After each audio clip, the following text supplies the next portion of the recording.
सत्ता में अब उस धमकी तंत्र की ओर लौटते हैं जिसका जिक्र हमने पहले किया था और बताया था कि बंगाल में एसआईआर की हवा चलते ही कैसे टीएमसी नेताओं की ओर से धमकियों की डिलीवरी हो रही है। इसे बढ़ाने का काम किया है टीएमसी के सांसद कल्याण बैनर्जी ने, जिन्होंने बीजेपी नेता सुकांत मजूमदार और शुभेंदु अधिकारी को एक चैलेंज किया है। लेकिन इस चुनौती में धमकी की मात्रा बहुत ज्यादा है। टीएमसी सांसद कल्याण बैनर्जी ने बीजेपी नेताओं से कहा है कि एक बार सीआईएसएफ की सुरक्षा के बिना बंगाल के दानकुनी में आए, क्योंकि वो आएंगे तो लेकिन सुरक्षित वापस लौट नहीं पाएंगे। वैसे कल्याण बैनर्जी सिर्फ अपनी बातों के लिए ही नहीं, अपनी हरकतों को लेकर भी चर्चा में रहते हैं। ये वही कल्याण बैनर्जी हैं जिन्होंने अक्टूबर 2024 में वक्फ बोर्ड पर हो रही संयुक्त संसदीय समिति की मीटिंग में कांच की बोतल मेज पर पटक दी थी।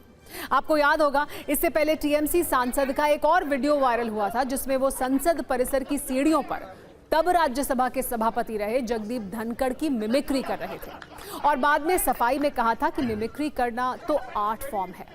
अब वही कल्याण बैनर्जी एसआईआर को लेकर अपनी धमकी की वजह से वायरल है।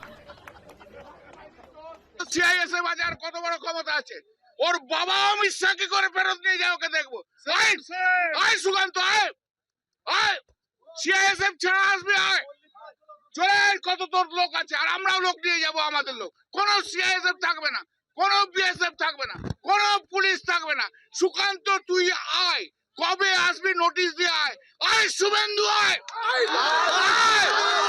আয় ওরে শুভেন্দু পাঠা ছাগল পাঠা শুভেন্দু আয় সিআইএসএফ ছাড়া আয় তুই কত বড় বাপের বেটা দেখে নে।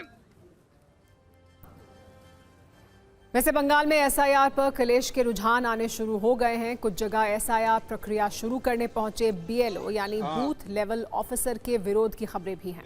एक वीडियो दक्षिण हावड़ा की हावड़ा नगर पालिका से आया है, जहां एक बीएलओ गणना फॉर्म बांटने पहुंची थी। वहां लोगों ने उससे पहचान पत्र मांग लिया।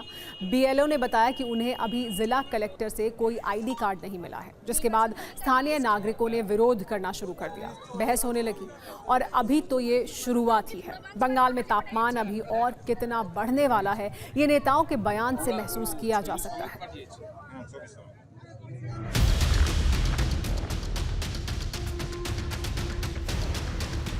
ममता बनर्जी को सपोर्ट करने के लिए नहीं, क्योंकि उनके अंदर भी एसआईआर का टेंशन है और इसी के चलते हजारों की तादाद में लोग रास्ते में आ चुके हैं और ममता बनर्जी को एसआईआर के मुद्दे पे सपोर्ट कर रहे हैं। भाजपा ये जो कर रहा है बंगाल का जनता का ऊपर, ये जो एसआईआर एनआरसी के नाम पे थ्रेट, प्रेशर, अत्याचार जो कर रहा है, इसके खिलाफ पॉलिटिकल जो मूवमेंट, प्रोटेस्ट और लीगल जो बैटल सब चलेगा। तो एसआईआर को मुद्दा बनाने की कोशिश हो रही है, जबकि बंगाल की असली मुद्दा अनएम्प्लॉयमेंट है। वुमेन्स आर गेटिंग रेप, महिलाओं के साथ बलात्कार हो रहा है, दैट इज द इशू।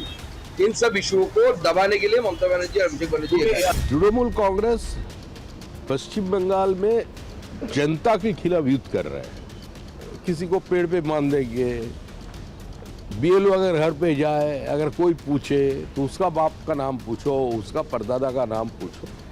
ये इसके लिए चुनाव नहीं है, चुनाव हो गया है। ममता जी का जाना निश्चित है।